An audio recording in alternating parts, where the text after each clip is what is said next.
Hello and welcome back, hackers. I really enjoyed reading your digital literacy narratives, and everyone should have gotten their feedback by Wednesday, and hopefully you've done your journal entry at least before Saturday at midnight. One thing that I want to mention is that I have changed the syllabus up quite a bit in this next unit. So if you do have a syllabus that you printed out, make sure and reprint another copy because the schedule has changed quite a bit for this next unit. The reason that I changed it is I found some readings that would make much more sense for this next unit so that it'll be much less confusing, so that we could do the same process that we did with this unit in the hacking tools for the next unit with those examples.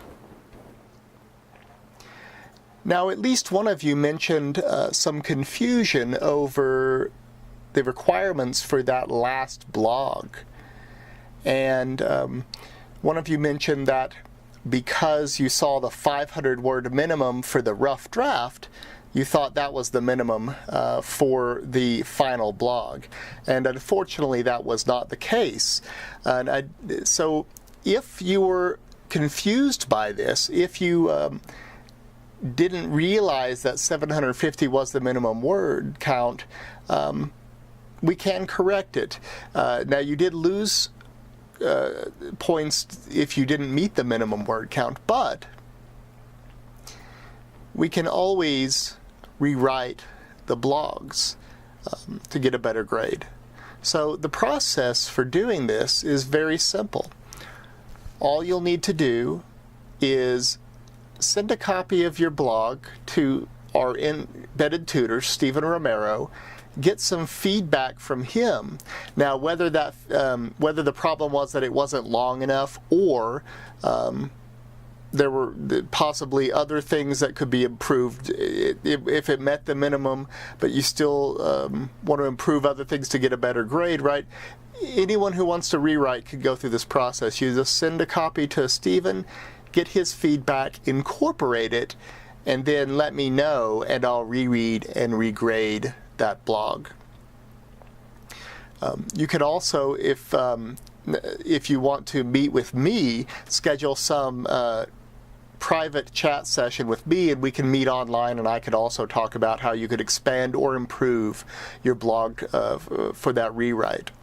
But the requirement is that you also, even if you talk to me, go through Stephen Romero to be able to get his feedback. So pretty easy process, but they just want to let you know that you can get a better grade on these blogs if you're not happy with the grades you've gotten. So our next unit is we're going to focus on a different genre. This genre is going to allow us to do a little bit of digital detective work. And what I mean by that is that you'll be doing primary research on a digital community of your choosing.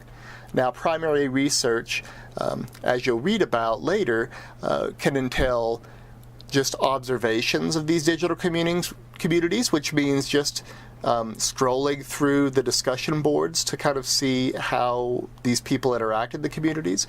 It could also, though, mean interviews, surveys, and all of those details will be explained further along in the unit.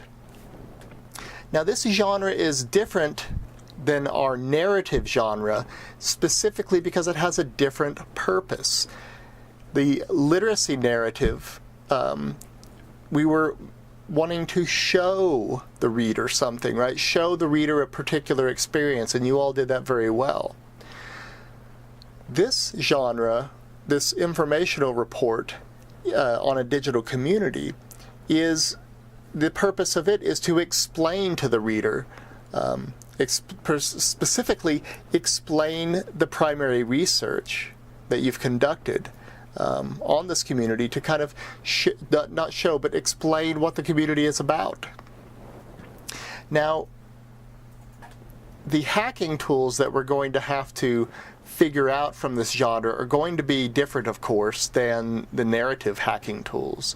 And they might be a little bit tougher than the narrative, right? A little less straightforward. But this is why I thought it was important to introduce this figurative concept of hacking tools.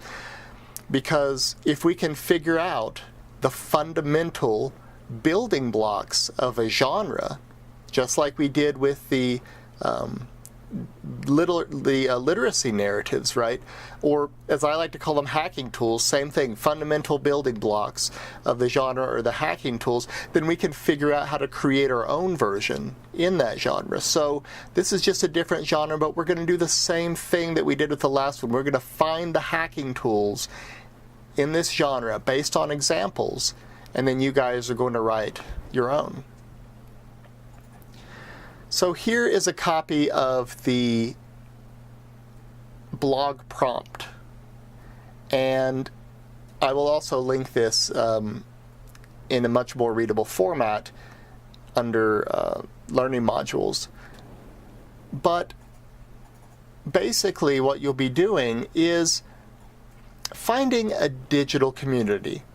And as Jonathan Hutchinson will explain in the video that you watch, a digital community is different than just a digital network, right? Digital communities are more specific, and he says they're defined by reciprocity among the members and a feeling of belonging of those participants. So the community is, it operates much like a face-to-face community, right? Where people belong in the group and they interact.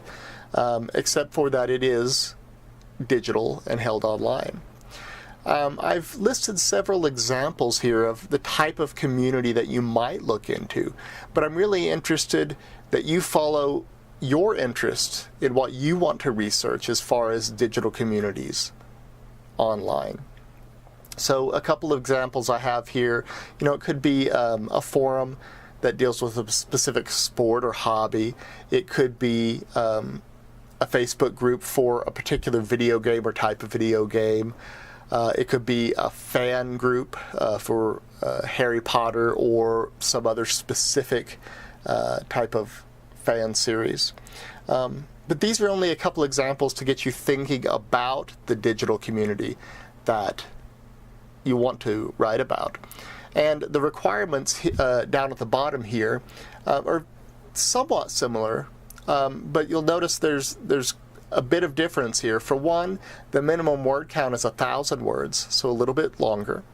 But also, you'll have to include research, and you're going to have to cite the research in this genre.